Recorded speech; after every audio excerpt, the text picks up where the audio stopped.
कोई ए व्यक्ति है वह बी पर चाकू मारता है जिससे उसकी मृत्यु हो जाती है, तो आपको ये पता करना है कि वो जो अपराध उसने किया है वो सेक्शन 299 के अंतर्गत आएगा या 300 के अंतर्गत आएगा। तो ये पता करना होगा, तो आपको 5 सवाल उससे पूछने चाहिए। नमस्कार दोस्तों, मैं हूं एडवोकेट डीपी पांडे और आज के इस वीडियो में हम लोग जानेंगे कि इंडियन पेनल कोड का सेक्शन 299 और 300 में डिफरेंस क्या है। इन दोनों धाराओं को लेकर लोग काफ़ी कंफ्यूज भी रहते हैं। तो सेक्शन 299 बात करता है कल्पेबल होमोसाइड की, यानी आपराधिक मानववध की, और सेक्शन 300 बात करता है मर्डर की, हत्या की। सेक्शन 299 में जो दंड का प्रावधान किया गया है वो सेक्शन 304 आईपीसी में किया गया है, लाइफ टाइम इम्प्रिजमेंट की बात करता है। और जो सेक्शन 300 में बात की गई है उसमें सज़ा की, उसको सज़ा का प्रावधान किया गया है सेक्शन 302 में, जिसमें लाइफ टाइम इम्प्रिजमेंट या डेथ पनिशमेंट हो सकता है। तो सेक्शन 299 और सेक्शन 300 जो है, इसमें जो डिफरेंस क्या है आगे इस वीडियो में हम इसी पर डिटेल में बात करेंगे। लेकिन सबसे पहले आइए देख लेते हैं कि सेक्शन 299 और 300 की लॉ की लैंग्वेज क्या है। Section 299 culpable homicide however causing death by doing an act with the intention of causing death or with the intention of causing such bodily injury as is likely to causing death, or with the knowledge that he is likely by such act to cause death, commits the offence of culpable homicide।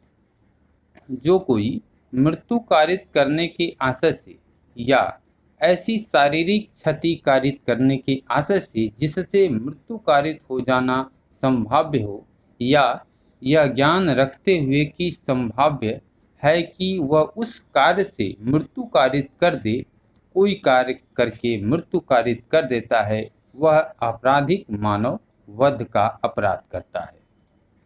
Section 300 murder accept in the case hereinafter except the culpable homicide is murder if the act by which the death is caused is done with the intention of causing death। अपवादित दशाओं को छोड़कर आपराधिक मानववध हत्या है यदि वह कार्य जिसके द्वारा मृत्यु कारित की गई हो, मृत्यु कारित करने के आशय से किया गया हो, अथवा यदि वह ऐसी शारीरिक क्षति कारित करने के आशय से किया गया हो जिससे अपराधी जानता हो कि उस व्यक्ति को मृत्यु कारित करना संभाव्य है जिसको वह अपहानि कारित की गई है, अथवा यदि वह किसी व्यक्ति को शारीरिक क्षति कारित करने के आशय से किया गया हो और वह शारीरिक क्षति जिसके कारित करने का आशय हो प्रकृति के मामूली अनुक्रम में मृत्यु कारित करने के लिए पर्याप्त हो, अथवा यदि कार्य करने वाला व्यक्ति यह जानता हो कि वह कार्य इतना आसन्न संकट है कि पूरी अधिक संभाव्यता है कि वह मृत्यु कारित ही देगा या ऐसी शारीरिक क्षति कारित कर ही देगा जिससे मृत्यु कारित होना संभाव्य है, और वह मृत्यु कारित करने या पूर्वोक्त रूप में क्षति कारित करने की जोखिम उठाने के लिए किसी प्रतिहेतु के बिना ऐसा कार्य करे। तो आपने देखा कि इन दोनों धाराओं में सेक्शन 299 और 300 दोनों में कहा गया कि with the intention of causing death, यानी इंटेंशन रिक्वायर्ड है। फिर अंतर को कैसे समझेंगे कि कौन सा ऐसा कार्य आपराधिक मानव वध की श्रेणी में आता है और कौन सा ऐसा कार्य हत्या की श्रेणी में आता है। तो इसको हम समझने के लिए हमें देखना पड़ेगा सेक्शन 300 के जो 5 एक्सेप्शन हैं, जो 5 अपवाद हैं, वो हमको बताते हैं कि ये कैसे अलग हैं, और वही 5 अपवाद जो आपराधिक मानववध को हत्या से अलग करते हैं। कोई ए व्यक्ति है वह बी पर चाकू मारता है जिससे उसकी मृत्यु हो जाती है, तो आपको ये पता करना है कि वो जो अपराध उसने किया है वो सेक्शन 299 के अंतर्गत आएगा या 300 के अंतर्गत आएगा। तो ये पता करना होगा, तो आपको 5 सवाल उससे पूछने चाहिए।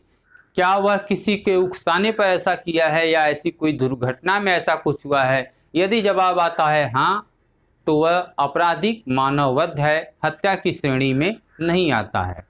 अगर यह भी नहीं है तो दूसरा सवाल उससे आप पूछ सकते हैं कि क्या वह प्राइवेट प्रतिरक्षा का जो अधिकार है उसका उसने अतिक्रमण किया है।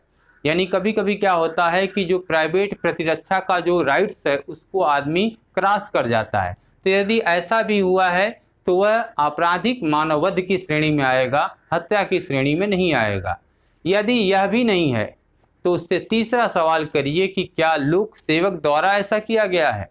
यदि कोई पुलिस या ऐसा कोई लोक सेवक द्वारा ऐसा कुछ किया गया है अपने कर्तव्यों का सम्यक निर्वहन करते हुए और अपने अधिकार क्षेत्र से बाहर ऐसा कुछ अग्रेसिव हो गया है और ऐसे में किसी की मृत्यु कारित हो गई है, मृत्यु हो गई है, तो यह भी आपराधिक मानववध की श्रेणी में आएगा, हत्या की श्रेणी में नहीं आएगा। यदि ऐसा भी नहीं है तो चौथा सवाल करिए कि क्या यह जो मृत्यु हुई है वह किसी लड़ाई झगड़ा में हुई है। सामान्य तौर पे कोई पहले से तैयारी नहीं थी, अचानक लड़ाई झगड़ा हुआ और उसमें किसी की जान चली गई। यदि हाँ तो यह आपराधिक मानववध कहा जाएगा, हत्या नहीं कहा जाएगा। यदि यह भी नहीं है तो उससे पांचवा सवाल करिए कि क्या जिसकी मृत्यु हुई है उसकी मृत्यु होने के पीछे उसकी सहमति थी। यदि ऐसी सहमति थी तो वह भी आपराधिक मानववध कहा जाएगा, हत्या नहीं कहा जाएगा। अब इसको थोड़ा एक उदाहरण के माध्यम से समझते हैं कि प्रेमी प्रेमिका दो हैं, लड़की और लड़की, दोनों प्रेम करते हैं, शादी करना चाहते हैं, लेकिन घर वाले तैयार नहीं हैं। अब उन्होंने सोचा कि हम लोग साथ जिएंगे और साथ मरेंगे, चलो कहीं दूर चलते हैं और वहाँ तुम मुझे एक लड्डू खिलाना और मैं तुम्हें एक लड्डू खिलाऊंगी।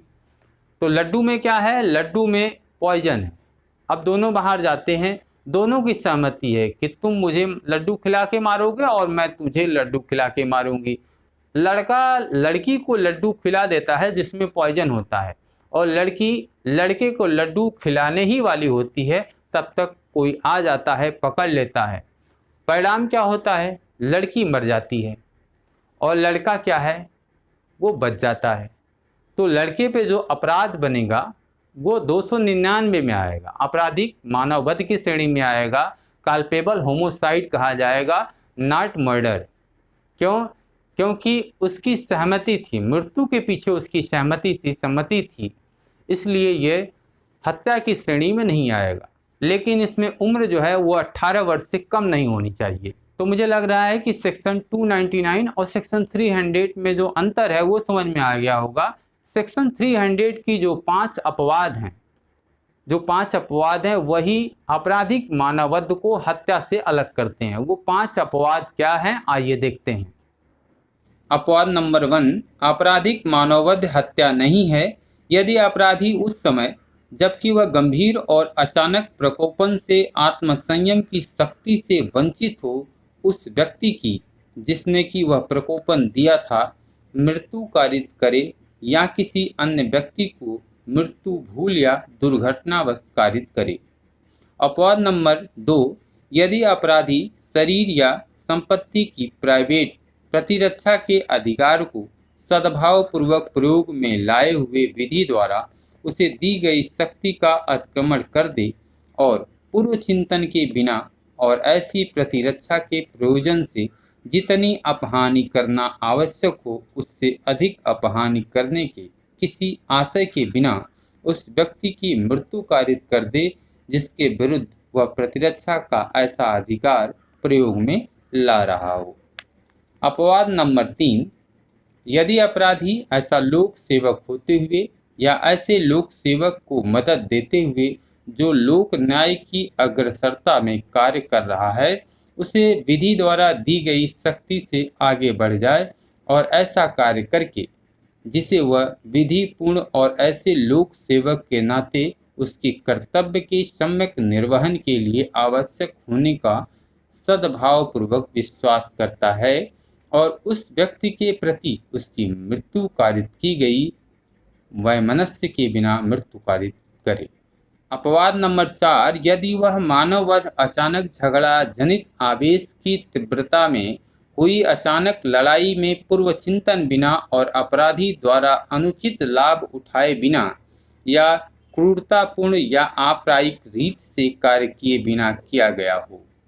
अपवाद नंबर 5, आपराधिक मानववध हत्या नहीं है यदि वह व्यक्ति जिसकी मृत्यु कारित की जाए 18 वर्ष से अधिक आयु का होते हुए अपनी सम्मति से मृत्यु होना सहन करे या मृत्यु की जोखिम उठाए। तो आई होप कि आज के इस वीडियो से आपको समझ में आ गया होगा कि सेक्शन 299 और सेक्शन 300 में अंतर क्या है, यानी कल्पेबल होमोसाइड और मर्डर में अंतर क्या है। वीडियो पसंद आई हो तो इसे लाइक शेयर ज़रूर करिएगा। यदि आपका कोई सवाल होगा तो कमेंट कर सकते हैं, हम पूरी कोशिश करेंगे कि आपके उन सवालों का जवाब दे सकें। वीडियो अंत तक देखने के लिए बहुत बहुत धन्यवाद।